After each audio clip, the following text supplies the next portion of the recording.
El siguiente comunicante es Francisco Javier Quintana Álvarez, que va a presentar la comunicación El socorro a Arcila y Ceuta desde Gibraltar 1524.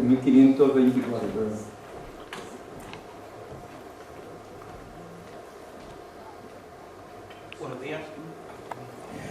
Bueno, no tengo presentación. Primero darle las gracias a la organización del instituto y a todos los asistentes, y luego hacer una pequeña aclaración. En realidad el título es El socorro a Arcila, Tánger y Ceuta, porque al principio iba a ser solo Arcila, pero a medida que me iba metiendo en la documentación, pues me apareció Ceuta y posteriormente ya Tánger, y por algún motivo pues en la copia que mandé, pues el título solo me ponía Arcila y Tánger. Pero son estas tres plazas africanas las que van a sufrir un asedio en 1524. Y Gibraltar, la ciudad de Gibraltar, va a tener un papel protagonista en la retaguardia como apoyo logístico, punto de reclutamiento de tropas e envío de provisiones a las tres plazas. Bien, he sabido que desde el siglo XV los portugueses se van instalando en la costa africana desde Ceuta hacia el Atlántico, y los castellanos un poquito más tarde, desde finales del mismo siglo, pues hacia la zona de la costa argelina, o lo que se llamaba entonces Reino de Tremecén, hacia la costa mediterránea. Las dos coronas, después de haber estado en guerra durante la Guerra Civil Castellana entre 1475 y 79 aproximadamente, llegaron a un tratado de división de áreas de influencia, y específicamente en 1523, coincidiendo con el matrimonio del rey de Portugal, don Juan III, con la hermana de Carlos V, Catalina de Austria, firmaron un tratado para ayudarse en el sostenimiento de las plazas de cada corona, portuguesa y castellana, en lo que hiciese menester. Esto se refería tanto a aprovisionamiento habitual de provisiones como especialmente en caso de guerra. Bien, para tal efecto existía en las plazas de Andalucía, Sevilla, Málaga, Puerto Santa María, Cádiz, generalmente un factor del rey de Portugal, que era un señor que se dedicaba a contratar barcos, a comprar trigo, a comprar pólvora, armas y todo lo que hiciese necesario para surtir a las plazas portuguesas. Concretamente desde 1521 este papel lo desempeña, porque hay varios factores, no hay un solo factor ni en cada ciudad, ni siquiera en toda Andalucía, pero bueno, siempre hay uno que se llama Sebastián Álvarez, que a partir de 1521 toma cierto protagonismo en la ciudad de Málaga.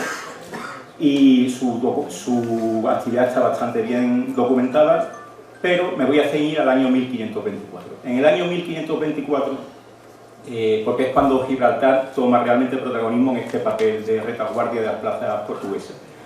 En la primavera de 1524, el sultán de Fez pone cerco a la ciudad de Arcila y está durante unos 15 días asediando los alrededores, y en los últimos días del asedio se da una escena un poco peculiar. Esto lo conocemos por una crónica de un testigo presencial, Bernardo Rodríguez, que era un almogávar y después fue comendador de la Orden de Cristo, que fue un habitante de Arcila, que escribió una historia de Arcila cuando volvió a Portugal hacia 1560 y tanto. Bueno, pues se da una situación muy peculiar, que es que el asedio termina con una visita de los jefes del ejército marroquí y de los notables de Fez a la ciudad de Arcila. Una visita en la que los nobles portugueses de Arcila y los nobles marroquíes intercambian regalos, galantean con las damas portuguesas, visitan la ciudad. O sea que es un concepto de guerra caballeresco, donde se mezcla, todavía medieval, donde se mezcla las acciones de rapiña con las escenas cortesanas, ¿no? Pero desde un barco francés que estaba en la costa de Arcila se ve al ejército marroquí asediando al ejército de Fez, acampado en las afueras de Arcila, y dio la alarma general en Andalucía. Y se movilizaron tropas en Andalucía, en el Reino de Granada y en el Reino de Sevilla, aunque desde la propia Arcila el gobernador, el conde de Cutiño, dijo que no, que ya no había llegado a un acuerdo con los marroquíes y que no había tal acción.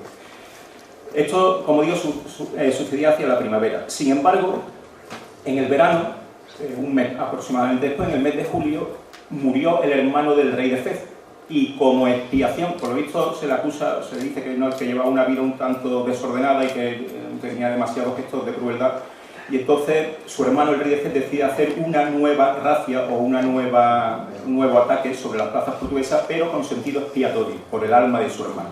Entonces ya no se va a dedicar solamente a saquear los alrededores de las ciudades, sino también va a capturar cautivos y los va a sacrificar, los va a matar, sobre todo aquellos que eran de origen musulmán y que se habían convertido al cristianismo. Esto es un pecado grave, una apostasía, pues tenían condena de muerte. De hecho, hay varios casos, en concreto uno, no varios, en concreto uno de un muchacho que había sido cautivado con 12 años, criado como cristiano, era un almogávar portugués de la ciudad de Arcila, y lo capturan y lo queman en la hoguera. Bueno, en esta segunda ocasión es cuando el gobernador de Arcila se preocupa y manda a un barco a Gibraltar para que transmita la alarma a Andalucía, pero para que mande inmediatamente, dice específicamente, ballesteros y hombres de campo. O sea, hombres que utilicen la ballesta, que es el arma más efectiva, sobre todo para la defensa desde las murallas de la ciudad, y hombres que sean capaces de salir a las afueras a enfrentarse al enemigo en acciones propias de almogávares, pequeñas acciones de guerra. O sea, no quiere que sean soldados inexpertos, dice ballesteros y hombres de campo. En Gibraltar recibe la noticia Diego de Natera, un regidor de la ciudad que además es comendador de la Orden de Cristo. Esto es muy importante porque al ser comendador de la Orden de Cristo tiene una doble condición: es regidor de una ciudad castellana y miembro de una orden de caballería portuguesa cuyo maestre es el rey de Portugal. Diego de Natera organiza una compañía de 80 hombres y pone como capitán a su hijo Francisco de Natera, que no llega todavía a los 20 años. Francisco de Natera, bien, las fechas están perfectamente datadas, pero no voy a cansar ahora.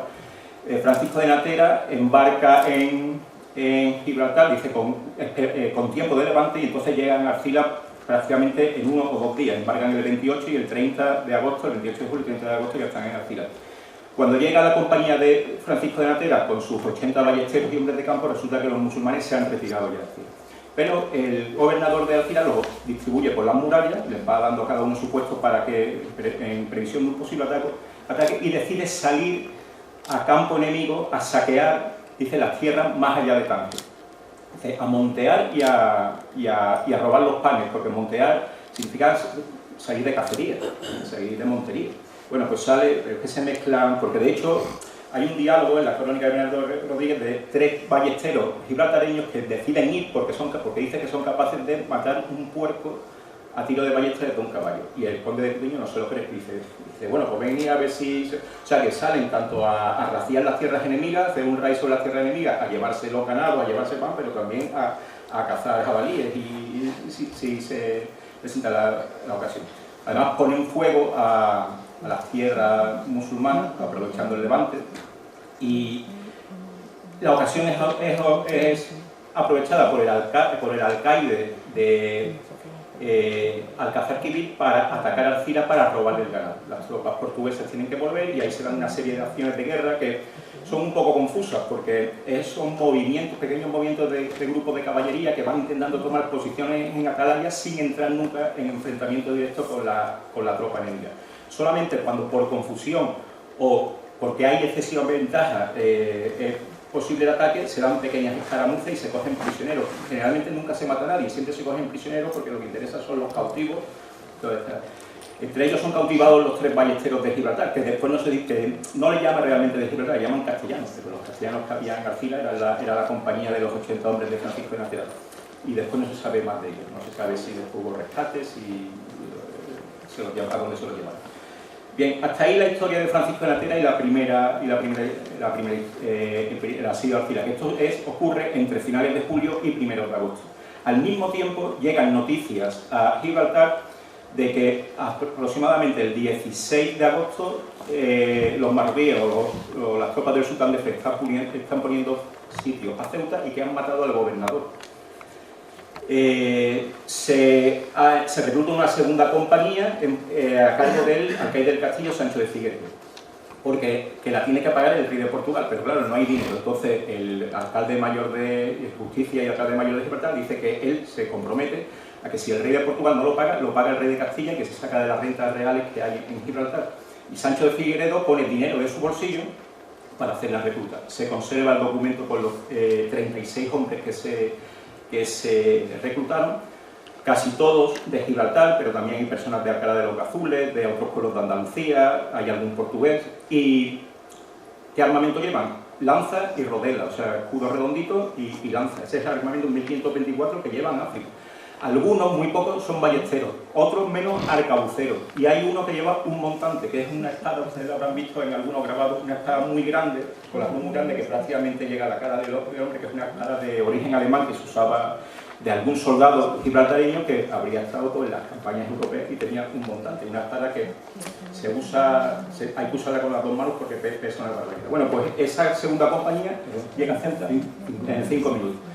Llega a Ceuta y después Francisco Diego de Natera, el comendador de la Orden de Cristo, porque esta primera compañía va a cargo del Cabildo de Gibraltar, pero Diego de Natera, como comendador de la Orden de Cristo, hace una segunda compañía de 82 hombres, al mando de Francisco de Mendoza. Siempre los capitanes de las compañías son regidores de la ciudad. Francisco de Mendoza, Sancho de Figueredo no va como capitán, sino que va Sancho de Sierra, que es regidor de la anterior compañía, y Francisco de Mendoza, que no es regidor, pero su padre sí, Francisco de Natera, la que va a la fila, pero su padre sí, y va allí a hacer mérito, porque va sin cobrar, además lo dice su padre, dice, no quiero que cobre nada del rey de Portugal, porque va por servir a su majestad, o sea, va a hacer méritos al rey para después, en el futuro, pues tener una encomienda de la Orden de Cristo.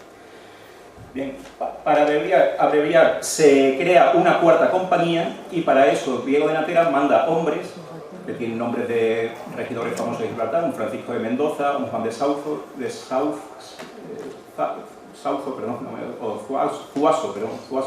los manda a Jerez, a Medina, a Ronda y reclutan entre 100 y 160 hombres según las cuentas que son confusas, porque uno dice que trae alrededor de 100 hombres, otro dice que entre los dos consiguen tener 160 hombres. Pero entonces llegan cartas de Ceuta diciendo que ya no es necesaria para los asedios y despiden a los 100 o 160 hombres que habrían en Gibraltar sin sueldo y se arma un motín. Claro, dice, nosotros hemos venido aquí con promesa de rey de Portugal a cobrar, ¿qué cobraban? 2 reales por 2 ducados por un mes de estancia en África y 2 fanegas de trigo. Dice, y muchos hemos hecho gastos para comprar armamento para la campaña. Se sabe también muchas veces los oficios de las personas que se reclutaban, porque viene vaqueros, carpinteros, muchas personas relacionadas con oficios del campo, aserradores, y han comprado armas para ir a África. Entonces hay un motín, hay peligro de que a uno de los enviados de Diego de Natera, Juan de Zuazo, pues incluso le peguen o lo linchen, y entonces interviene el corregidor de Gibraltar y obliga a Diego de Natera a que pague de su sueldo. Bien. Luego ya, esto es durante el verano de 1524, en 1525 el pastor de Portugal viene a Gibraltar, salda las cuentas con el comendador de la Orden de Cristo, que ya había muerto, pero la salda con su hermano, que era un escribano de Gibraltar, Juan de Natera, y nos saltamos al año 1527. He dejado de lado todos los aspectos del aprovisionamiento de trigo que desde Gibraltar se manda a Ceuta, a Alcaceguer, a Arcila, a Tánger y a otras ciudades. Hay una compañía que se me ha olvidado que va a Tánger con un capitán de Marbella, dice Juan de Tejada, morador en Marbella, dice que va también desde Gibraltar, sale para socorrer a Tánger. Voy a terminar con el colofón y la conclusión del artículo. En 1527, ya el comendador de la Orden de Cristo, Diego de Natera, había muerto en 1525, pero había otro comendador de la Orden de Cristo, que es una orden de caballería cuya finalidad es combatir en África. De hecho, para alcanzar la encomienda había que tener un año de servicio en África en guerra contra los musulmanes.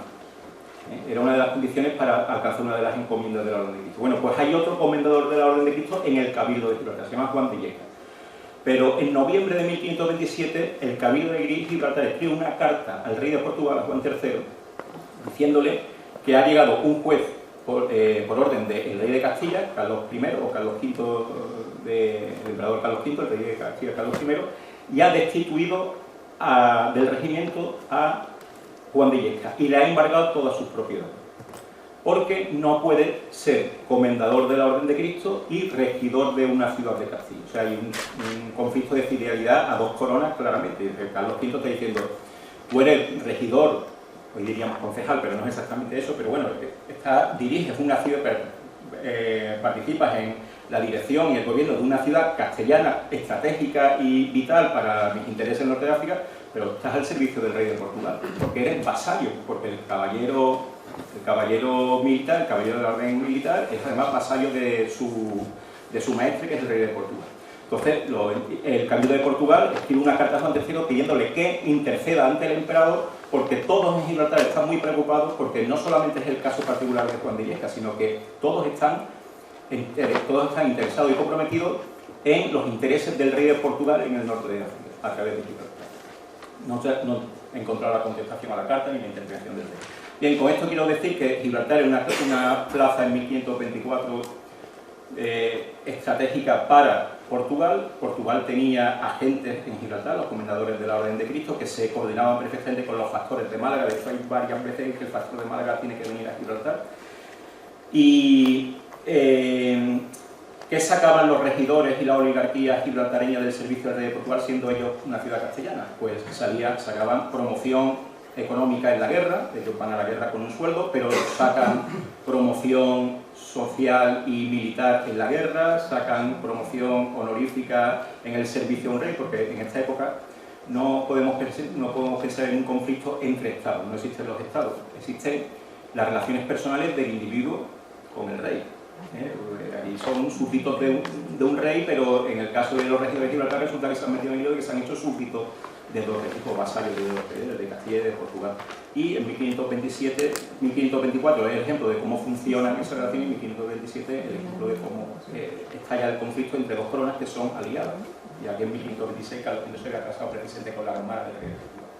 Bueno, creo que he dicho lo fundamental y no creo que merezca la pena meterse en detalle ni darle más vuelta al asunto, si alguien después quiere. Muchas gracias.